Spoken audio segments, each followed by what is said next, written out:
up, book lovers? It is G-Swizz here, and I'm here today to talk about the fact that I completed the Pop Sugar Reading Challenge for 2023.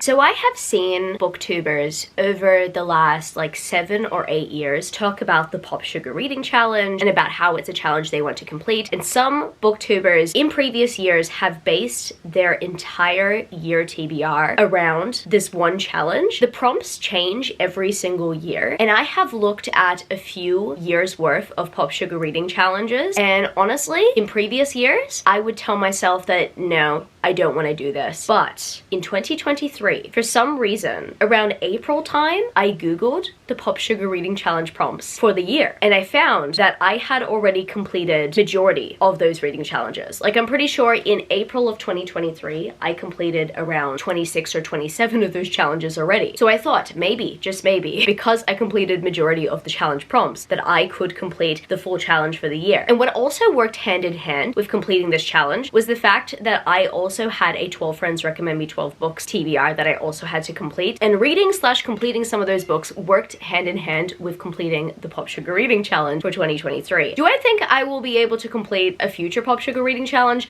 I don't know. I wanted to do it at least once in my life, and I did so in 2023. And today we're here to talk about all the books that I read to complete all the prompts for this Pop Sugar Reading Challenge. I might talk about the specific cases where I added a book on to my reading challenge TBR to complete a prompt, or I will mention the books that I just so happened to read that completed a challenge prompt coincidentally. So I guess without further ado, let's get straight into this wrap up, because there are 50 challenge prompts, there are 50 books that I completed in order to complete this challenge. Actually, no, slightly less than 50, considering that I did double up on at least one of these challenges, but you'll see why. Let's get straight into this wrap up. The first challenge prompt that I had to complete was a book that you were meant to read in 2022. I put Twisted Games by Anna Huang because I'm pretty sure I put the later parts of the Twisted series on a bunch of 2022 TBRs, and I sadly did not have the chance to complete the series in 2022, but I did complete the series in 2023, so it could have worked for Twisted Games, Twisted Hate, or Twisted Lies. I wanted to complete that series in 2022 in general, but I just so happened to complete Twisted Games in the lead up to meeting Anna Huang, which was exciting. The next challenge prompt that I completed was a book you bought from an independent bookstore, Extra Witchy by Anna Guire. I do remember purchasing this one from an independent bookstore, and I completed the series this year, or at least the first 3 books in the series that are following those specific Fix-It witches. The next challenge to complete was a book about a vacation. You and me on vacation. I'm pretty sure that's self-explanatory. A book by a first-time author, and for this I read God Killer by Hannah Kanner. That was a very good book. I really enjoyed it, and I cannot wait to get to the sequel. A book about mythical creatures. I read Kingdom of Villains for this, and yeah, that was quite enjoyable. I'm really happy I read that in the lead up to meeting Ella Fields at Babe. A book about a forbidden romance. Half-Blood by Jennifer L. Armentrout. In this world, funnily enough, 2 of the same kind of, are they like wardens or something? I'm trying to remember. Not 2 half-bloods, but 2 like guardians aren't allowed to be in a relationship with each other, and I do think that that was quite stupid, honestly. I think that that was just like a forbidden aspect of the story in order to produce angst, but I mean, there was a love story about it, so I can't say that it wasn't a forbidden romance. I mean, maybe in our world that would not be forbidden. I think you can just like love who you love. Like, you can still date a work colleague, you know? Unless of course the company you work for says that you can't, but majority of the time you just have to go to HR. In this instance, it just like kind of felt weird. I don't know, but it was still a forbidden romance nonetheless. A book with girl in the title. Poster Girl by Veronica Roth. I read this at the very beginning of 2023, and it just so happened to go very well with the challenge prompt. A celebrity memoir. I read I'm Glad My Mom Died initially, but I also read The Woman in Me by Britney Spears. Both of these count, but honestly I was not planning on reading a second celebrity memoir, but I just so happened to read 2 in 2023, and I never do that, but I'm very glad I read both of these books because oh my goodness, they are so good, and I just respect Jeanette McCurdy and Britney Spears a lot more. A book with a color in the title. This initially was really difficult for me to narrow down. I was looking everywhere for a book with a color in the title, and then I went onto a Goodreads Listopia with suggestions, and all the Brown sisters books were listed as a suggestion because technically their last name is Brown, and brown is a color. So I put Take a Hint, Danny Brown. And the next challenge prompt was to read a romance with a fat fat lead. And funnily enough, for this one, I added actor age, Eve Brown. I read these books before I looked into the Pop Sugar Reading Challenge because I'm pretty sure I read these for Valentine's month last year. All of these kind of just worked very well in my favor, as you can see. And the next challenge prompt was to read a book about or set in Hollywood, and for this I added for her consideration. And I initially put this book as the fat lead book because this book does have a fat lead, but I decided to swap that prompt out with Eve Brown because that still worked, and I did my best not to double up where I could. I tried my best not to add double ups, and I think overall that kind of makes me feel like I've achieved more. Even though I was gonna read these books anyway, I feel like I've achieved more by not doubling up too much with this Pop Sugar Reading Challenge. The next challenge prompt was to read a book published in spring 2023. I specifically chose my spring of 2023 because if you guys don't know, I live in the Southern Hemisphere. I am an Australian citizen, and spring over here is in the second half of the year, not the first half of the year. So I decided to go with Assistant to the Villain, and this was released in our spring of 2023. I just wanted to challenge myself based on my hemisphere. And the next challenge prompt was to read a book published the year you were born. Now, I would not have picked this book up if it weren't for this challenge, and I'm so happy that I did pick Practical Magic up. I am very aware that Practical Magic has influenced a lot of the magical and witchy media that I've been consuming in books and in television, all that stuff, etc. The cozy paranormal romance genre, if you will. But you know what? This book was probably just as, or maybe even more magical than some of those cozy paranormal romances that I've read previously. This book was so beautiful. It made me tear up so much. It made me smile so much. This book brought a lot of emotion out of me. I really appreciate it. And I think if there's any hidden gem that I discovered through this challenge, it would definitely be Practical Magic. Even though it's not necessarily hidden, it's a book that I would not have picked up if it weren't for a challenge prompt like that. This book was published in 1995. I was born in 1995. You can do the math, and it just works very well. So I'm just really happy that I finally read Practical Magic. The next challenge prompt was to read a modern retelling of a classic. I read Emma of 83rd Street, and I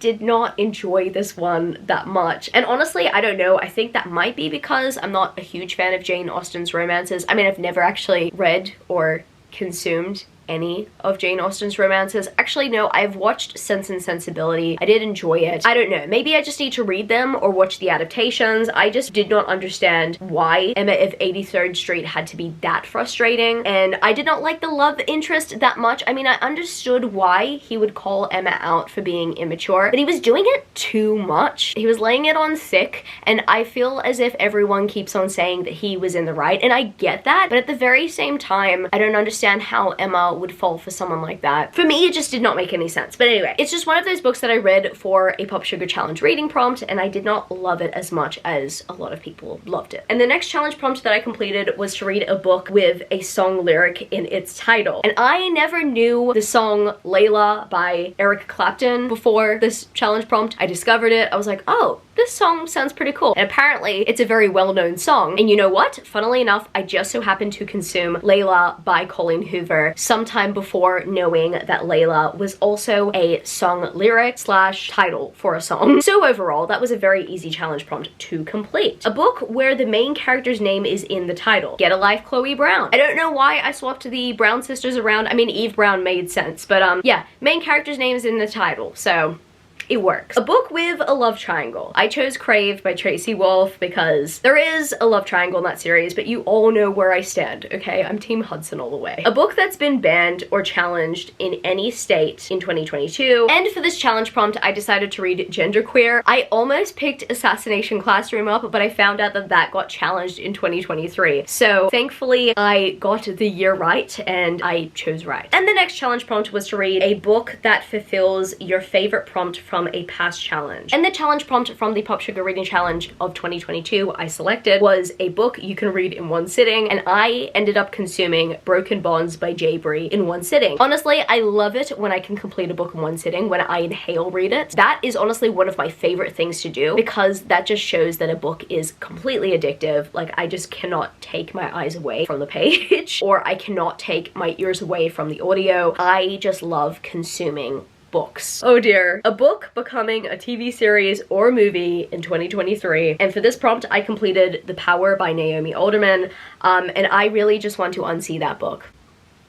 I really do. I'm happy that I read it because I've wanted to read this book for years, but I am very repulsed by it, and I don't think I could watch the TV show at all. A book set in the decade you were born. And for this prompt, I chose to read The Secret History by Donna Tartt because I was reading it anyway for my 12 Friends Recommend Me 12 Books challenge, and The Secret History just so happened to be published like around 2 or 3 years before I was born. A book with a queer lead. For this one, I decided to choose Can I Steal You for a Second by Jodi McAllister. We are following a bisexual lead. So, completed there. A book with a map. The Adventures of Amina El Sarafi. And oh my goodness, I love the map. The Fairy Loot edition I have with the beautiful map is stunning, so I decided to choose a book that had like one of the prettiest maps ever. A book with a rabbit on the cover. And joke's on you for those who thought I was going to choose a horror book. No, I chose Beastars Volume 22 because Haru is on the cover. I'm so happy. I love my girl Haru. And honestly, I'm gonna be real. I am so tired of horror fiction using bunnies and rabbits as a plot device. That's just a personal opinion. I don't understand why we have to hurt bunnies. I really don't. That is a side tangent, but I decided to use this prompt for a wholesome animal series. I mean, yeah, there are some gruesome things about Beastars, but not as gruesome as some of the horror fiction out there that use bunny rabbits. Oh my goodness, I need to protect bunny rabbits at all costs. The animal cruelty that has been forced upon bunny rabbits in horror fiction. Ugh, it definitely makes me repulsed by the genre. And honestly, just justice for rodents in general. If you guys don't happen to know, I'm a huge rodent lover. I love rats, I love bunnies, I love capybaras, I love so many different types of rodents that if I see cruelty forced upon any type of rodent, I will rage. I will be so mad. Oh, it looks like we have our first double up. A book with just text on the cover. I could not choose The Secret History by Donna Tartt. This cover is so plain. Seriously, every single time I would see this cover in a bookstore, I'd just be like, why does it have to just be like text? I mean, yes, there is a mini logo thing on the cover, but I also kept on seeing this cover on different listopias for this specific challenge prompt. And you know what? Every single time I look at this cover, I never think about the little things and the little details. No, I just think about the fact that it is a text cover. So I decided to use this specific edition of The Secret History for this challenge prompt. The shortest book by pages on your TBR list. I completed The Beast by Jenica Snow for this, and I had a very good time with this very small book. I'm pretty sure that The Beast is 116 pages, and at the time that I read it, it was the shortest book by the pages on my TBR list. A hashtag book talk recommendation. Icebreaker. I completed Icebreaker. I love Icebreaker. Oh my goodness, Icebreaker is definitely one of my favorite romance novels ever, and I'm really happy I completed it. A book you bought secondhand. I purchased the Fairy Loot edition of Once Upon a Broken Heart secondhand, and this was like the only book on my TBR that I had that I purchased secondhand. Every other book that I've purchased secondhand, I'm pretty sure I've read, and I finally completed it. I think this was definitely the last Pop Sugar reading challenge I had to complete for the year, so I'm really happy that I finally consumed the Once Upon a Broken Heart trilogy, but I'm also very happy that I read this first book. I think the first book is definitely my favorite book in the series. It's either that or Ballad. I think I honestly love Ballad because of the angst in it, but I enjoy Once Upon a Broken Heart for the setup. A book your friend recommended. I decided to put Jurassic Park on here because it was the first book recommendation I read this year, and it was on my 12 Friends Recommend Me 12 Books challenge. A book that's on a celebrity book club list. And for this, I chose The Nightingale by Kristen Hanna. This was also on my 12 Friends Recommend Me 12 Books list as well, and I'm happy I read this one. I think this is definitely one of my favorite books I read on that list. Definitely my favorite recommendation from a work colleague, that's for sure. A book about a family. Oh, I don't love this book, but yes, I did read Four Aunties and a Wedding. I do love Dial A for Aunties, and if I read Dial A for Aunties this year, it would have completed this challenge prompt, but because I read it in 2022, it would not have counted unless I would have gone back and reread it. But I decided to read Four Aunties and a Wedding, and I really did not like the sequel. I'm sorry. It was definitely one of the most underwhelming sequels ever, and it definitely stressed me out considering that it had to do with like a failed wedding. I'm trying to block the plot of that book out of my memory because it was just too stressful. A book that comes out in the second half of 2023, I pretty much wrote the first thing that I could think of, the first thing that I was going to read, and that was Dan Da Dan Volume 4. I believe that that book came out like at the very beginning of July, and then I was like, boom, there we go. It's on the list. I've completed the challenge prompt. Pretty much put a random volume of Dan Da Dan there because I just knew that it was going to be the first thing that I read in the second half of the year that was published in the second half of the year. A book about an athlete slash sport. And for this one, I chose The Hardest Fall by Ella Mays. animes, and it's not my favorite sports romance, but it was one that I still kind of enjoyed. It was like a 3 stars. A historical fiction book. I chose Chain of Thorns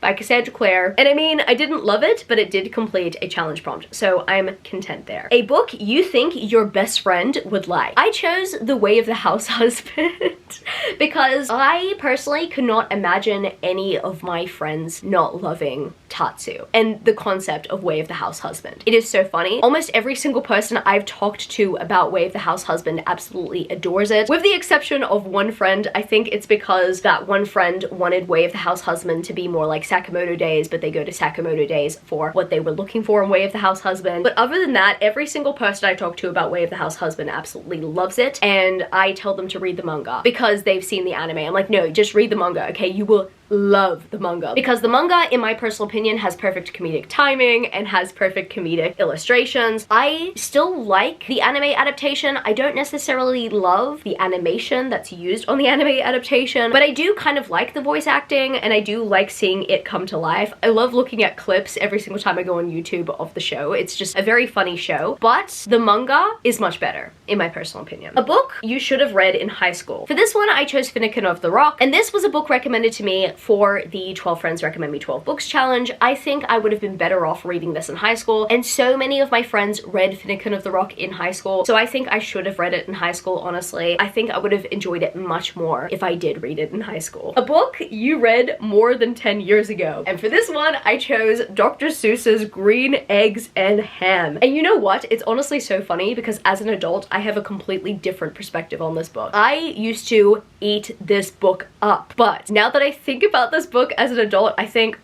okay, it's kind of questionable. The guy's kind of forcing the other guy to eat food, and the guy doesn't consent for a very long time. I don't know, I don't think Green Eggs and Ham seems to be a very appropriate story these days. However, yes, I do love the concept and the message in this book about the fact that you can't knock it until you try it, but at the very same time, the whole book is about forcing someone to eat something that they don't want to eat. It's very interesting. I definitely view it differently as an adult, but as a kid, I really loved this book. And also, the reason why I chose this book specifically instead of Divergent or any of the other young adult books was because in 2023, I had only been reading for 9 years. I started reading young adult fiction and middle grade fiction and all that stuff etc. in 2014. I read Divergent at the very beginning of 2014. So unfortunately, if I were to choose a YA book or YA series or a middle grade book / middle grade series that I have read previously, sadly, the completion of this prompt would be a lie. So that's why I had to choose a random Dr. Seuss book, because I did not grow up reading, unfortunately. A book that you wish you could read for the first time again, I chose Chain of Gold by Cassandra Clare for this. I've read this book 3 times already, and I loved this book so much every single time I read it. This book is a 5 out of 5 star book from me. I really wish I could go back to the first time that I read it and just like not think about every other time that I've read it in the lead up to the finale or the sequel. I just want to think about that first time I read it. And you know what? I'm not gonna lie, I kind of just wish I stopped at book 1. A book by an author with the same initials as you. I read Belladonna by Adeline Grace. If you guys don't know, my initials are GA and Adeline Grace's initials are AG. It took me a long time to try to find someone with my initials, but it's technically not cheating if I swap the initials around because we have the same initials, yes, just in a different place. And also, Adeline Grace has Grace in her name as well. I'd honestly say it's a perfect match. And now we have the 10 advanced challenges. So there are 40 like regular challenges and there are 10 advanced challenges. The first out of the advanced challenge prompts was to read a book that was written during NaNoWriMo. I had no idea that Legends and Lattes was written during NaNoWriMo. It took me ages to try to find a book that was going to complete this challenge prompt, but I found Legends and Lattes did. So it's complete. A book based on a popular movie. And for this challenge prompt, I decided to go with A Taste of Poison by Tessandra Odette. If you guys don't know, this is a Snow White reimagining, and we haven't necessarily had any Snow White movies as of recently. Snow White by Disney is a very old animation, and so I decided to choose this book because often when society thinks about Snow White, they think about that really old movie that Disney put out. I decided to choose A Taste of Poison for this. Like so many readers on Goodreads were voting for different fairy tale reimaginings reimaginings on Goodreads Listopia for this specific challenge prompt, but I specifically chose a Snow White reimagining for this prompt because it has been a while since Disney Snow White has come out, and I believe that the Disney animated version of Snow White has definitely shaped the way that we view Snow White. A book that takes place entirely in one day. And for this one, initially, I read Today, Tonight, and Tomorrow by Rachel and Solomon, to then find out that the book actually takes place within 48 hours, not 24 hours, and that honestly really upset me because as much as I would have loved to select this book, because technically it does take place within a day, I mean, I'm pretty sure these characters don't sleep.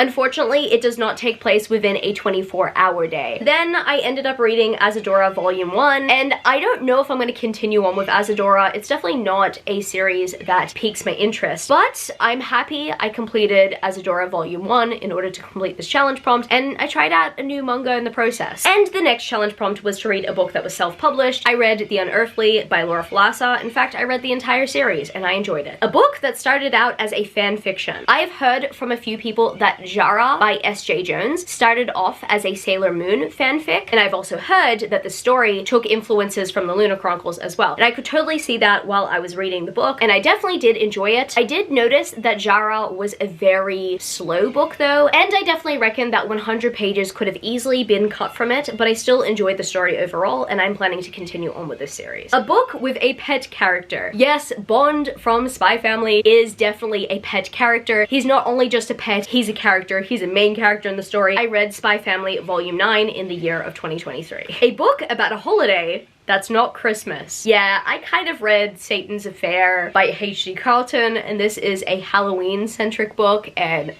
it's definitely one of the grossest books I've ever read in my entire life. I'll just say that. But I did complete this challenge prompt, and I did not specifically choose this book for this challenge prompt, but I decided to put this book on here as the book to complete the challenge prompt because I was put through a lot while reading that book, and I think that I deserve a prize for it. And the prize is the victory over this challenge prompt. A book that features 2 languages. And for this one, I chose What the Hex by Alexis Daria because this book has Spanish and English in it. And the second last Pop Sugar reading challenge prompt for 2023 was to read the longest book by pages on your TBR list. And I read Priory of the Orange Tree by Samantha Shannon for this challenge prompt. I'm happy I finally completed the book. And last but certainly not least, final Pop Sugar reading challenge prompt for 2023 was to read a book with alliteration in the title, and I chose Blood Bonds by Jay Bree. So yes, I completed that challenge. I did it. I don't have to do it again in my life. Wait a second, hold up. I did miss talking about a challenge, a book about divorce. I forgot to mention that I read Happy Place for this. I remember specifically, and thank goodness I remembered to mention this. Hopefully I did not miss any other challenges that I had to mention, but I remember specifically having to redo this challenge because I put Beach Read as the book initially, but the book Beach Read is not necessarily about divorce. One of the main characters is going through divorce, but it's not about divorce. The book Beach Read specifically is more about grief. However, Happy Place is about divorce, or at least the separation of 2 characters who were a couple. Oh my goodness, I almost forgot to mention that. Thankfully I did. I remember it was the last challenge that I had to redo. So yes, right here I am confirming that I did officially complete the Pop Sugar reading challenge for 2023. I hope I did not miss any of these as I was going through the list. Oh my goodness, my eyes were everywhere, man. And I guess I can say that my thumb constantly was like scrambling through this notes app list that I had. So that's probably why I missed the book about divorce, but there's that. I am just so happy. I'm so relieved. I have not yet looked at the Pop Sugar reading challenge prompts for 2024, but who knows? Maybe at some point of 2024, I am going to look at those challenge prompts and see that I've completed a few already. I'm not gonna hold myself to another Pop Sugar reading challenge like I have with 2023. I mean, maybe, I don't know, I could change my mind. Sometimes I just muck around and find out, like I did with 2023. But then again, who knows? Maybe I just never want to complete a Pop Sugar reading challenge prompt in my life again. Finishing this wrap up, I feel exhausted. However, I feel accomplished. So I guess it's gonna be it for this video today, book lovers. If you happen to stay till the end of the video, leave me the, I didn't even think about this, pink heart emoji with the sparkles. And if you happen to enjoy this video, don't forget to give it a thumbs up and subscribe to my channel if you haven't yet already. Join the amazing community of book lovers. And also I have social medias. I'm at itsgswizzelbooks on Twitter and Instagram, and I'm also Goodreads. That's www www.goodreads.com/gswizzle. And finally, I'm at TikTok. I'm at gswizzle on TikTok if you want to follow me there for some bookish content. I love you, book lovers, and I will see you later. Peace. Started out with half and I flipped it into double. Started out with half and I flipped it into double.